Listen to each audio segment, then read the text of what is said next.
ممن يأخذ ملوك الأرض الفدائية أو كذب أمن بينهم أمن الأجانب. قال له بطرس من الأجانب، قال له يسوع إذا البنوك أحرار، ولكن ألا نعصركم اذهب إلى البحر والقي صنار السمكة التي تطلع أولا خذها، ومتى فتحت فاها تجد أستارا فخذه وأعرضهم عني وعنك. سيد المسيح بعد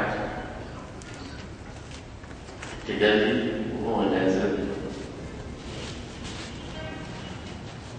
معجزة الرجل اللي ابنه به شيطان وشافاه ودخلناها المرة اللي فاتت. بعدها على طول راح كفر نحوم، ولما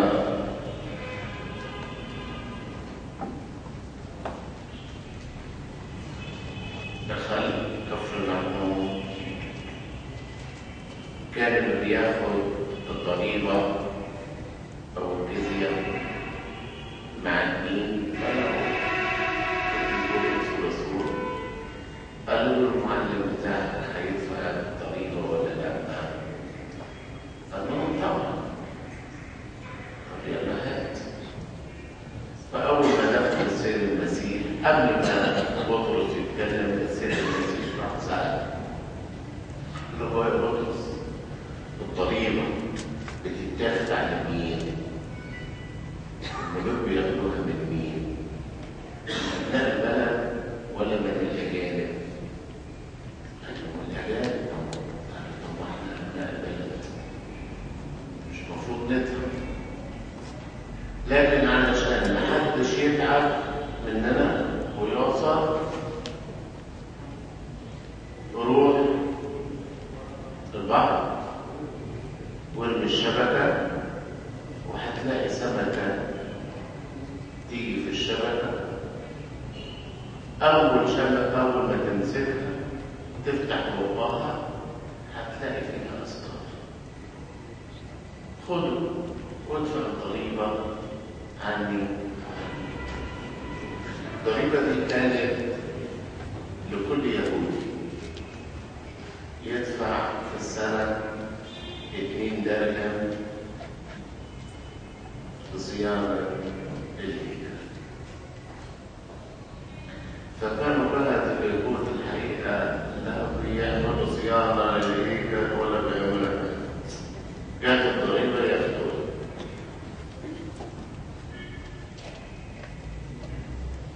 فسيد المسيح ما حبش يعني يفضح الناس، بس سأل الضريبة مين يدفعها؟ يدفعوها الأجانب. قال له طيب علشان ما يقولوش إنه المسيح ما رضيش يدفع وما رضيش يلتزم بالشريعة، لأن دي كانت شريعة موجودة في العهد القديم إنه لازم كل يهودي يدفع 2 درهم.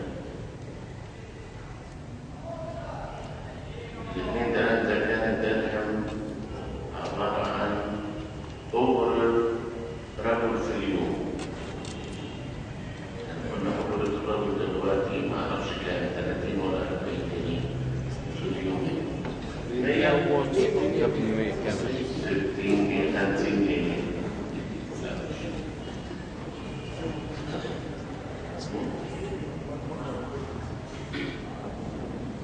يعني المهم فالأسرار ده 4 درهم،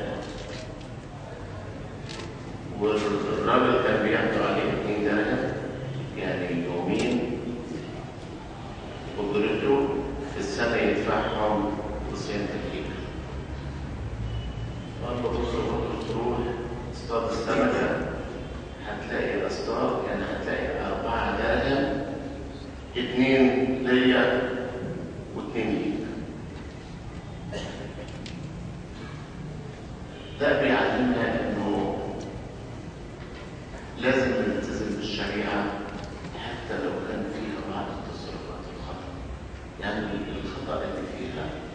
ان اليهود ما بيبقوا الكهنه اليهود ما كانوش يجددوا الهيكل.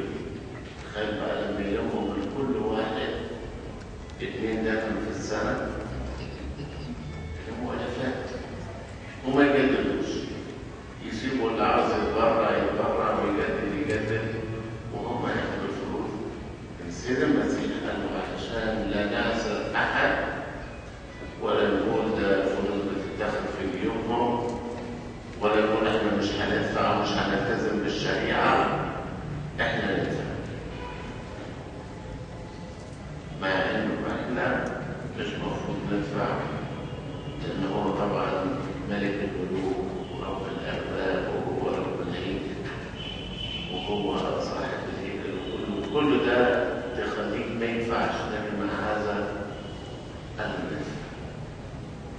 وده يخلينا احيانا نقبل حاجات بإرادتنا حتى لو هي غلط وعلينا فيها ظلم لينا، لكن نقبلها من اجل عدم عصرة الاخر.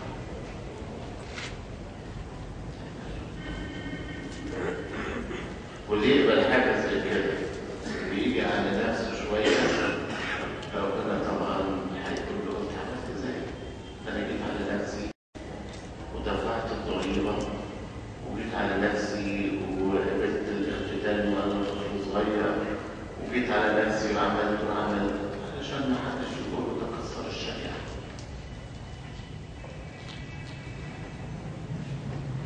فاحيانا الانسان يمر بظروف حاجه تطلب منه وهي ممكن تبقى يعني اضافه عليه، ولو ما عملهاش مش هيبقى مشكله، لكن هو يعملها علشان ما يجيبش الاخر. المهم قال له بطرس روح يا بطرس البحر وهتصطاد سمكه وهتلاقي فيها 4 دقايق. ايه دي؟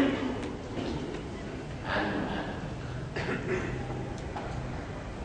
هنا نجد الطاعة المفروض تكون في الإنسان. يعني بطرس من غير جدال حاضر، لكن ممكن يجادل كتير قوي. هو لما قدمت انت هتدفع السبب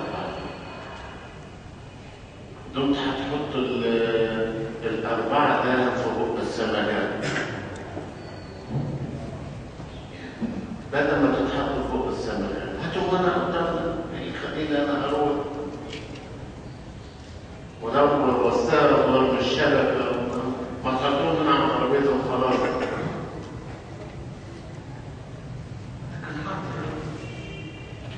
عاوزنا اروح قصة سمكة اروح قصة سمكة.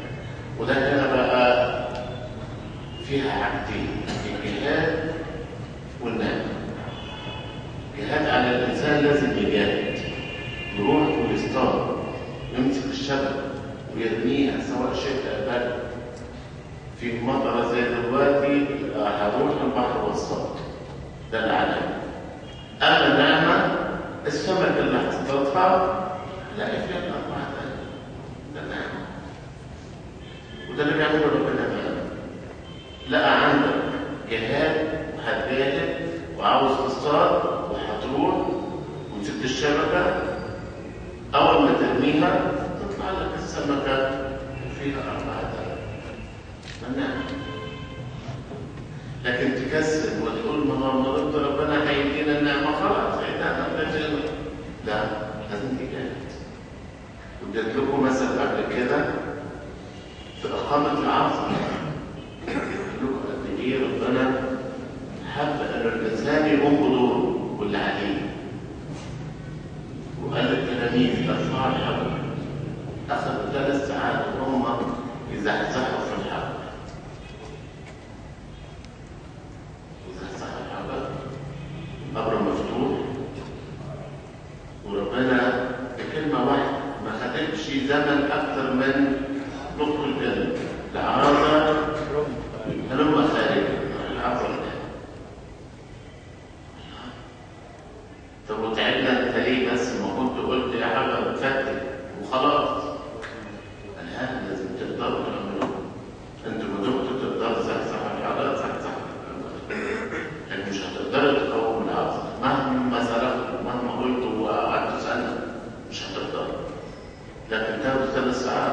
ساعات يوم هتفضل تزحزح الحجر، تزحزحوه.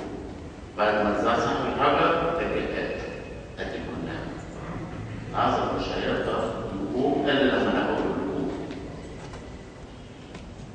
وبعد كده العذراء كان متربط بالاجسام. العذراء ما ارتاحش بالنعمه الا لما التلاميذ حلوه. سيد المسيح قال لهم حلوه ودعوه. يعني العذراء قام وقف مش قادر يتحرك، مش قادر يتمتع بالحياه دي لانه متربط بالقماش. وقعد التلاميذ يفكوا لغايه لما فكوه واتحرك. طب ما يا رب يعني ليه العذاب ده كله؟ القماشه دي هتيجي ايه بالنسبه لك؟ ده انت تقول لها اتحرك يا قماش هيوقف يترمي في الارض دبلان والعذاب يجري. مش هعملها انا اقول القماش شيط وترمي في الارض وخلي العذاب يمشي، لكن مش هعملها لان التلاميذ هيقدروا ويفوقوا. هكذا ربنا بيعمل كده. ده الجهاد. الجهاد اني اجاهد اللي اقدر اقوم بيه اعمله، اللي ما اقدرش عليه اقول له رب خلاص انا عاجز مش قادر جيت لغايه هنا ومش قادر. يقول لك نعمتي في الضعف.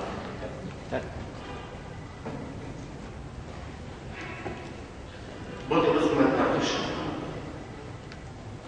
كان ممكن يقول له يعني بلاش الفلوس تتحط، خلي مش هي معجزه خلي السمكه تجري وتجري بقى وتجيب لنا الفلوس وتمشي تاني. انت تقدر خليك تحط 4 دلم في بق السمكه، خلي السمكه تجري وتجري. الحاجه بتعمل بقى انت معجزه. خلاص انت طلبت مني اصطاد السمكه هروح اصطادها. جهز الشبكه وارميها وشدها. هو ما تطلع السمكه او تفتح بقها يعني بيورينا حاجه اخرى كمان. ما نكونش طماعين في نعمه ربنا. يعني بطرس ما كانش محفوظ ولا السيد المسيح وطالبين منهم $2 لكل واحد وما عندوش الرقم. وراح للسيد المسيح والسيد المسيح بيسأله معاك فلوس؟ بطرس ما عنديش. قال له طب روح، هما طالبين مننا ايه؟ كل واحد $2 وراح هتلاقي السمكة فيها 4 في الدرج، هتلاقي السمكة فيها 2 درج. مش كان بطرس يقول يا رب انت عارف جبنا فاضي ما عندناش خليهم بدل 4 خليهم 10 بقى وخلاص. ودمت انا هروح اصطاد وخليها سمكه كبيره كده وقها يصير 10 ده بدل 4 ونتم رايح رايح. لما محتاجين ممكن حد تاني يقول لنا عايزين فلوس ماشي شفنا المتربط وعنده إيمان قوي. أنا ما ضفت مع ربنا هو حس باحتياجي. يعني هما ما طلبوش من بطرس يقولوا ادفع الضريبة عليه، هو بيقولوا لهم المعلم بتاعك هيدفع الضريبة ولا لا؟ معذرة من 3 بتاع السيد المسيح. السيد المسيح قال له احتياجك واحتياجي هندفع. وروح هتلاقي سمكة فيها 4 دلم ادفع. لأن احنا نحكي يدينا إيمان قوي. لأنه خادم ربنا لو ما عندهوش في جيبه ما يقلقش. ربنا هيسدد الاحتياج. مش معقول انت بتخدم ربنا وربنا هيسيبك تحتاج. اي واحد بيخدم مع واحد بيشتغل يشتغل معاه يعني هيشوفه محتاج مش هيهون عليه. الراجل اللي واقف جنبي وبيشتغل معايا وبيساعدني اسيبه يمد ايده لحد غريب؟ لا، انا اقدر اديه، وخاصه اذا كان في امكانه. لما بقى ربنا بقى يعني هو عاطي الكل، فثق وانت امين مع ربنا وبتخدمه ما تفكرش في احتياجك. ربنا يسعدك، مش بس اللي قدامه بالخدمه، لكل انسان امين معاه. الامين معاه يبقى ربنا امين معاه.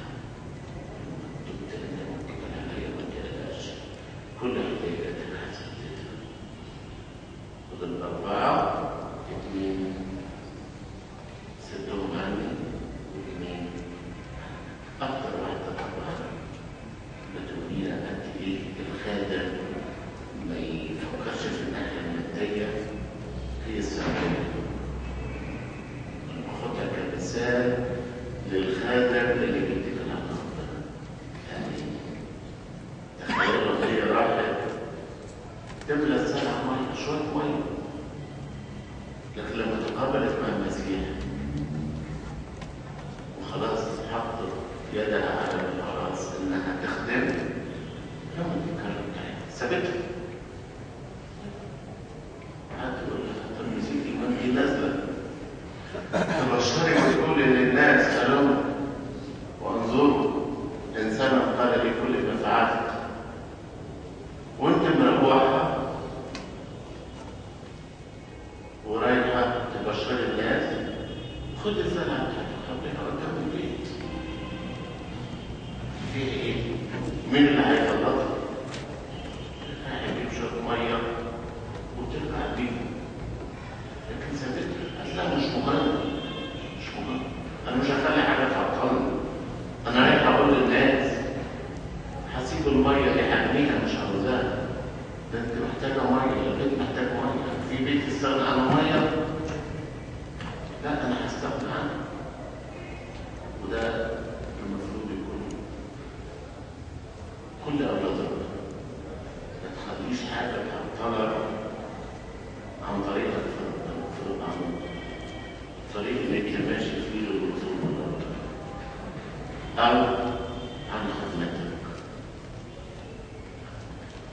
تخدم حتى لو كان يعني حاجه ضروريه امر زي الميه، الميه دي حاجه ضروريه، مين يقدر يستغنى عنها؟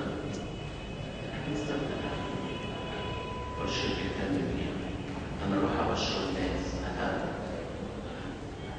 كنت في حياتك الروحيه ما تخليش حاجه ماديه تعطل، لا اكل ولا شرب ولا لبس ولا حاجه، حتى لو كانت ادويه مش مهم، مش مهم. في سبيل اني امشي في طريق ربنا، في سبيل اني اوصل رساله لاي حد يجي. مش موضوع كبير، لكن هو ده يعني بعض من الدروس ربنا يرزقنا لنا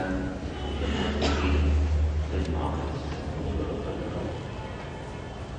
انت حسيت بكل احتياجاتي، انت يعني هتديني ما احتاجه من غير معروف. عندنا ايمان قوي، ما نكونش طمعين في ربنا، ونطلب من ربنا الحاجه اللي محتاج لها فعلا، ومن غير ما تطلب ما راحش يقول لك اديني 4 ده بيقولوا الناس برضه من غير ما يتعلم ما يتكلم قول كده. وقال الناس اللي بره جايين عن سبيل طريقه، روح اعمل كذا وكذا. الله يعطينا ايمان قوي ويعطينا انه نسدد كل احتياجات. شكرا.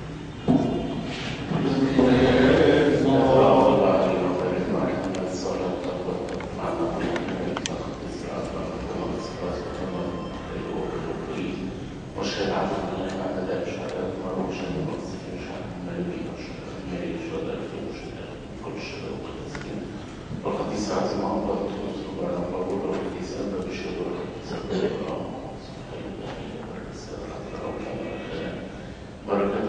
يسوع معنا ومحبته تكون معنا من كل السنين